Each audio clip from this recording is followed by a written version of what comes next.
Muito bem, amigos da Rádio JSV, alô, você que está curtindo o On The Rock toda semana, você que tem falado conosco durante a semana, tem conversado a respeito das bandas, né? Fique sossegado que a gente está pesquisando todas as bandas que você pediu pra gente, tá? Então, fique sossegado. Hoje eu vou falar de um cantor, não de banda, de um cantor de rock. Aliás, não foi o que lançou o rock. Antes dele, tiveram alguns cantores, né, famosos, né? O Gary Lewis, enfim, vários cantores que tiveram como lançadores de rock. Mas diz a lenda que uma senhorinha gospel de 1930 cantou o primeiro rock. Exatamente, que era a influência do Elvis. O Elvis ia lá, ele matava a aula para ir lá assistir a velhinha cantar. Exatamente. Né? Eu vou achar essa música e vou tocar qualquer hora pra gente, viu? Porque realmente parece com rock, rapaz. Parece, tem tudo a ver. Você ouviu, né? Eu ouvi, tem tudo a ver, sim. Muito. O Elvis nasceu em 35, em 8 de janeiro. Elvis Aaron Presley, em Memphis, em 16 de agosto, e morreu em 16 de agosto em Memphis. Ele nasceu em Tupelo, em 8 de janeiro de 35, e morreu em 77 em Memphis, dia 16 de agosto. Era conhecido como o Rei do Rock e por apelido Elvis, de Pelvis.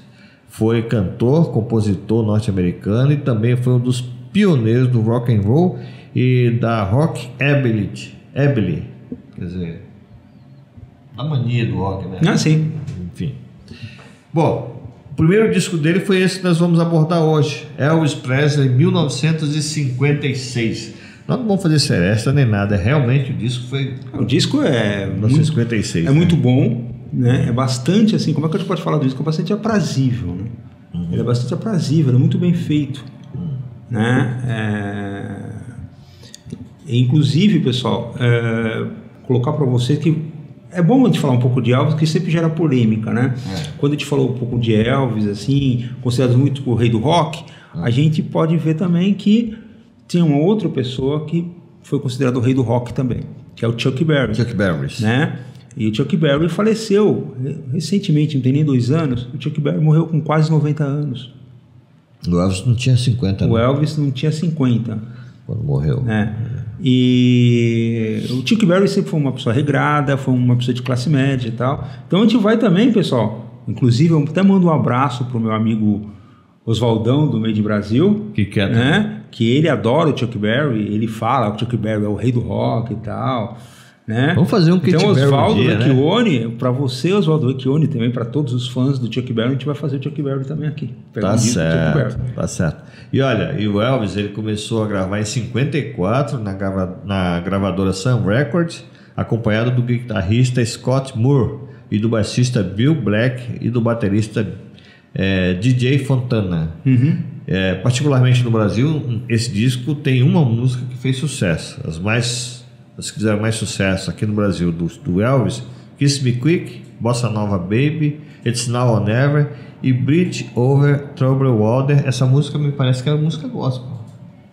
A Ponte do Rio de Águas Turvas, se não me engano, né? Ela está no estilo gospel, né? Ele tem 40 anos que já morreu e ainda é um dos artistas de maior número de hits nas paradas mundiais. Sim, interessante, né, rapaz? É interessante também ver uma outra particularidade do Elvis, que ele era um artista solo, né? Por exemplo, se a gente for pegar um Rod Stewart, por exemplo, Rod Stewart tocou no Faces, mas depois da carreira solo dele, muita gente não lembra que ele tocou no Faces, mas ele sempre se cercava de músicos tipo, vamos tocar comigo. O Elvis não, parece tipo, músico contratado para ele era músico contratado. Vamos ouvir, sabe o que agora? A primeira música? Tênis de Camurça Azul. Exatamente. Blue Sweet Shoes. Fez muito sucesso. Muito sucesso, é do Carl Perkins. Inclusive o Raul Seixas, que foi influenciado bastante pelo Elvis Presley. Inclusive tem aquele disco Raulzitos Panteras. Esse ano está fazendo 30 anos da morte do Raul Seixas. Foi o primeiro, né? Do Raul. Né? O Raulzitos Panteras foi o primeiro. E está fazendo 30 anos da morte do Raul Seixas, né? E o Raul, inclusive tinha o Elvis Rock Club aqui no Brasil. O Raul Seixas tinha a carteirinha do Elvis Rock Club. Nossa Senhora.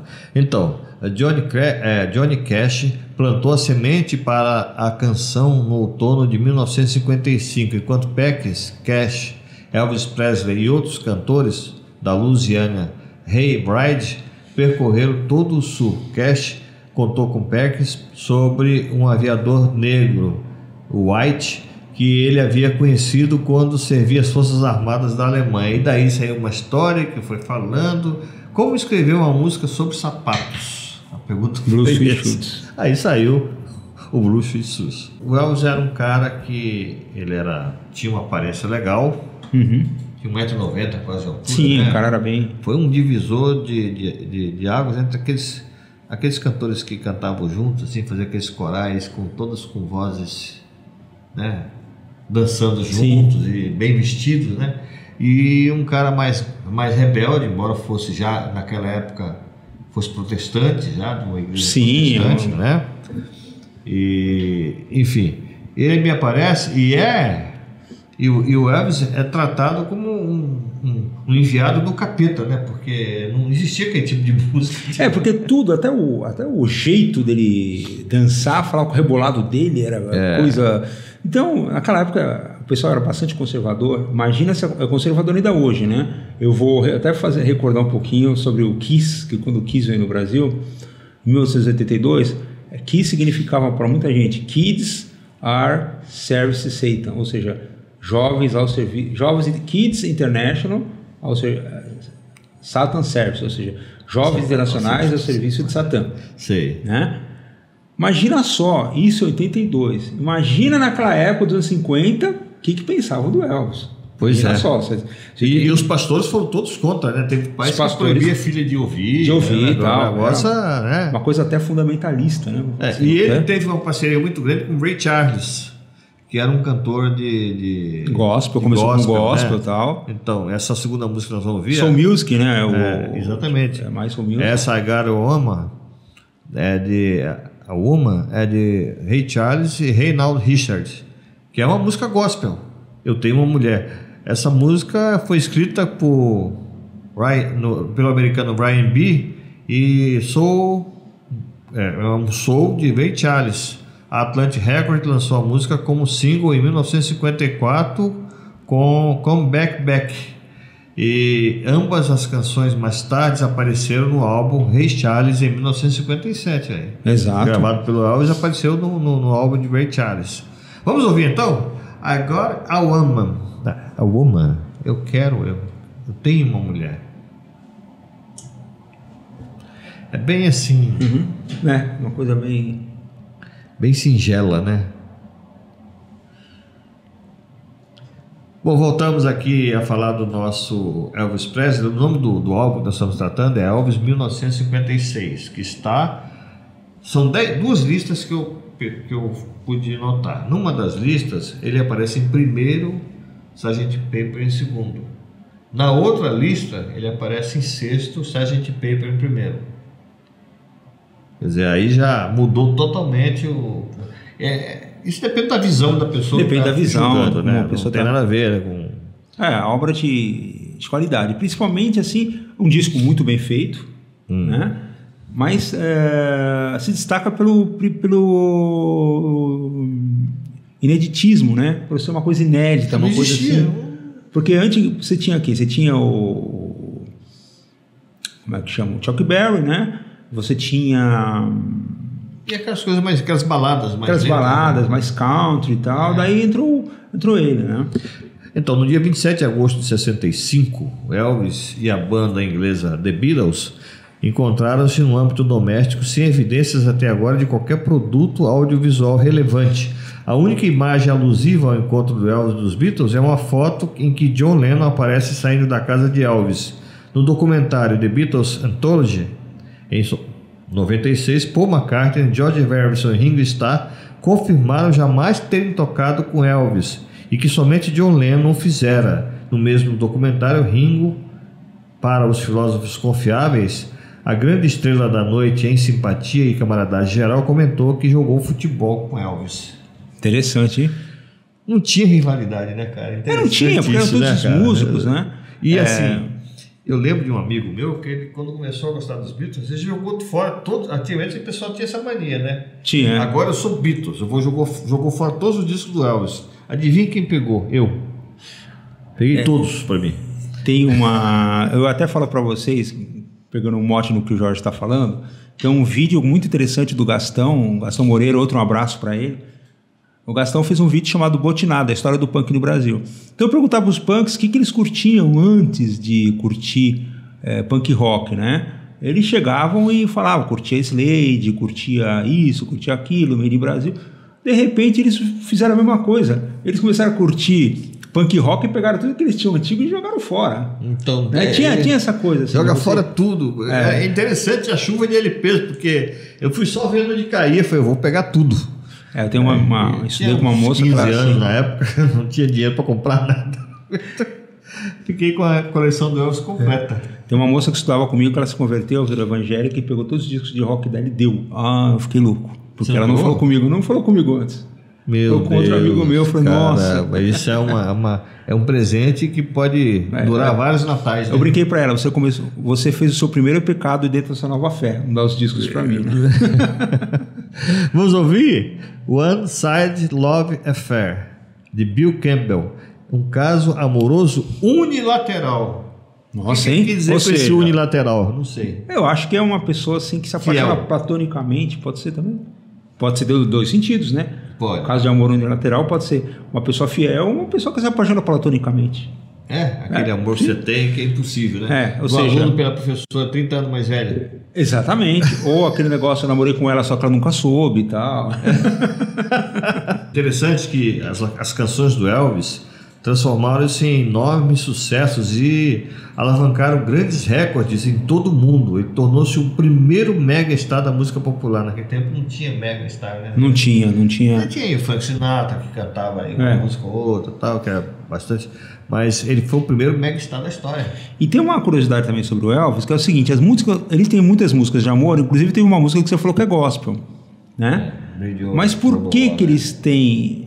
Por que ele tem isso aí? Porque ele tem um irmão adotivo, tô viajando, ele tem um irmão gêmeo, natimorto, Jesse Garros. Ele teve um irmão gêmeo que nasceu morto, o Elvis sobreviveu e ele nasceu morto. Só que ele sempre teve uma ligação espiritual com esse irmão. Às vezes ele falava que conversava com o irmão, às vezes ele ia na sepultura do irmão conversar com o irmão, às vezes ele conversava no quarto dele, então ele sempre teve uma postura ligação, espiritual, né? Então por isso que ele fazia essas músicas assim também. Interessante. Nós vamos ouvir agora Just Because, né? Just Because. É de Sidney Robin e Bob Shelton e Joe Shelton. A música foi encoberta muitas vezes, especialmente desde as gravações de Sheldon Brothers. Em 1933, a RCA Victor lançou uma versão feita por Lone Star Cowboys, os havaianos de Nelson Victor.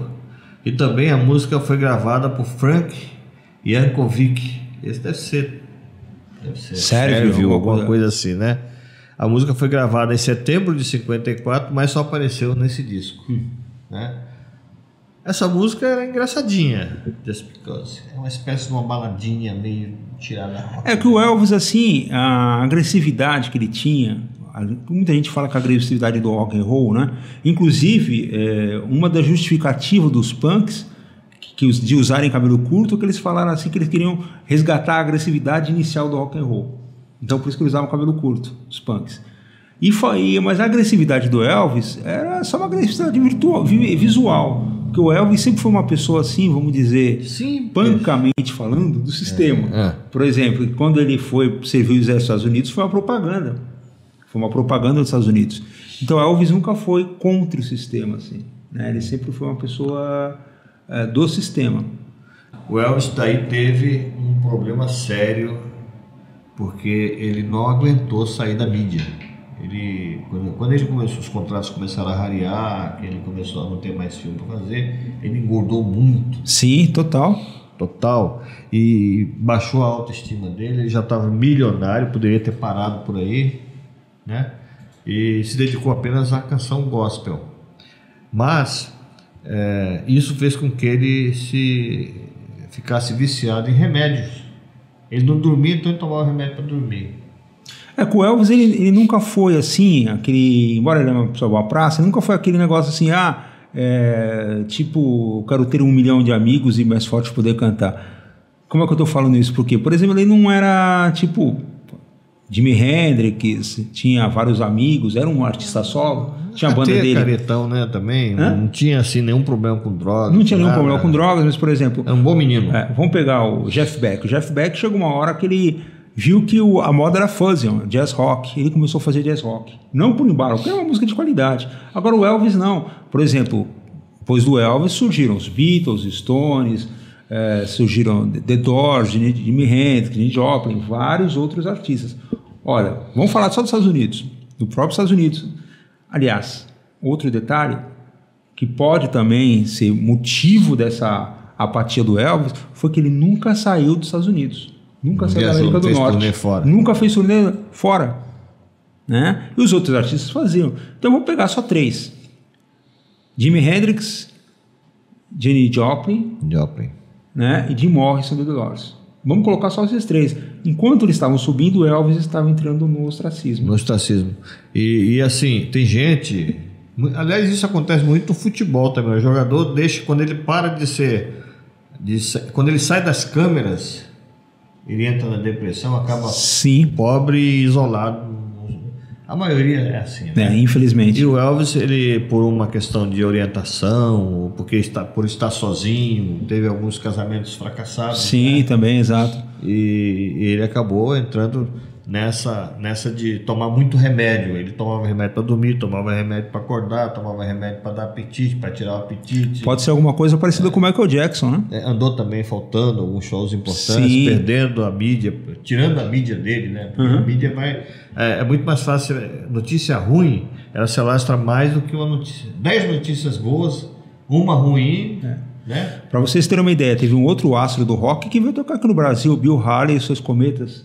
Pois é. Veio tocar aqui em 75, 76, e o Elvis nunca veio. Então, ao invés do Elvis chegar e falar assim, olha, deixa eu ir para outros lugares, ele não fez. Então, essa opção do Elvis foi uma opção errônea que levou a essa depressão. Levou a uma depressão muito grande, não tratada. Sim, exato. Né? Porque a depressão, todo mundo sabe. Até eu estava lembrando que há uns 5 anos atrás, eu estava vendo uma entrevista, saindo um pouco do assunto, perguntaram assim, como sabotar um avião? O cara falou assim, não existe jeito de você sabotar um avião. Porque se você colocar qualquer coisa diferente no avião, aparece no painel que tem. Sim. Então como é que o cara lá matou 300 pessoas? Foi fácil. Ele era depressivo, queria se matar. Ele mandou o comandante foi no banheiro e trancou o comandante pelo lado de fora e jogou o avião na montanha e matou ele, mas tem 300 e poucas pessoas. Então, quer dizer, assim dá, né? Pra sabotar um avião.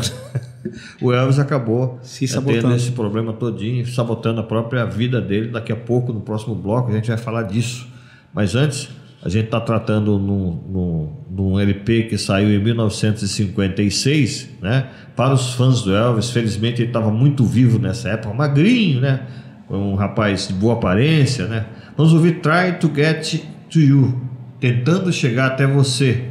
Essa música é uma canção escrita pelos compositores Ryan B, Rosemary McCoy e Charles Singleton, e foi originalmente gravada pelo grupo vocal Washington The Eagles em 1954 e lançado em 1954 em Mercury.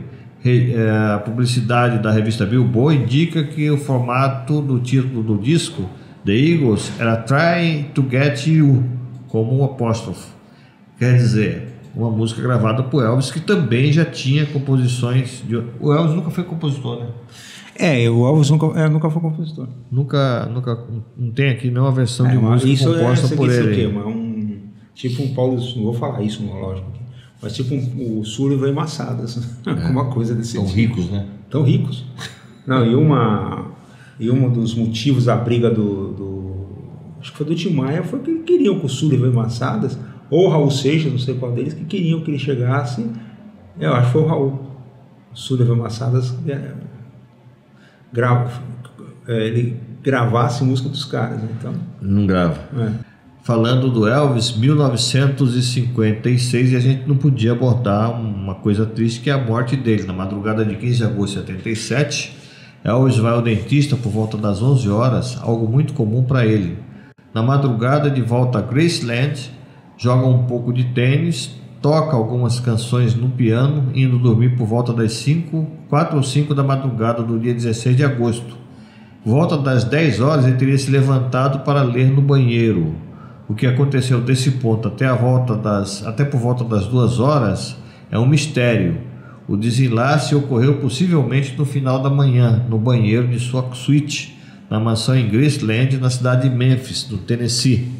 Os fatores predisponentes, sistêmicos e os hábitos cotidianos nas circunstâncias que culminaram com a morte de Elvis são pontos mais polêmicos e controvertidos pelos seus biógrafos e fãs.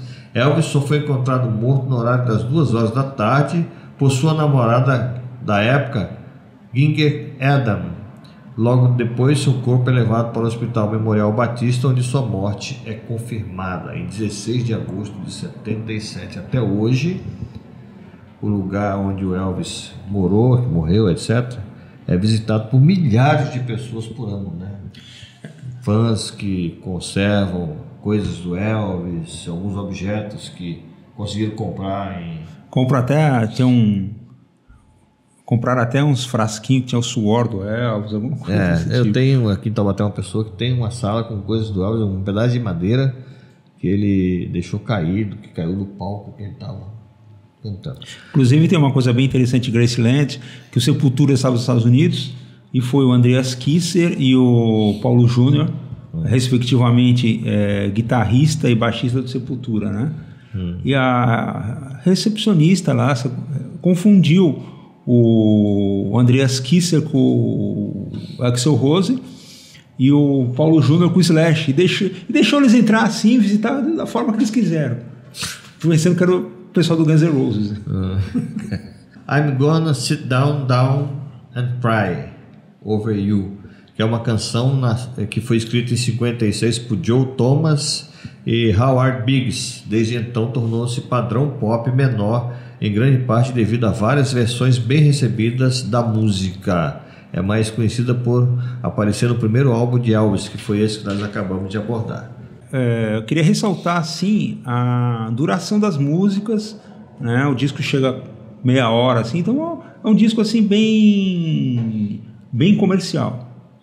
Mas quando eu te falo comercial, não significa que seja ruim, não. Mas é um disco assim que... Não, pelo contrário, é um disco que marcou época. Um disco que marcou época, Hoje, quando a gente fala comercial, tem uma conotação ruim. O pessoal, comercial é coisa para descartável. Não, de forma alguma. Era uma coisa assim... Tanto que vende até hoje. Vende até hoje, é uma raridade, Mas foi um disco planejado, vamos dizer assim, que você tinha uma pessoa que falou, olha, você vai fazer...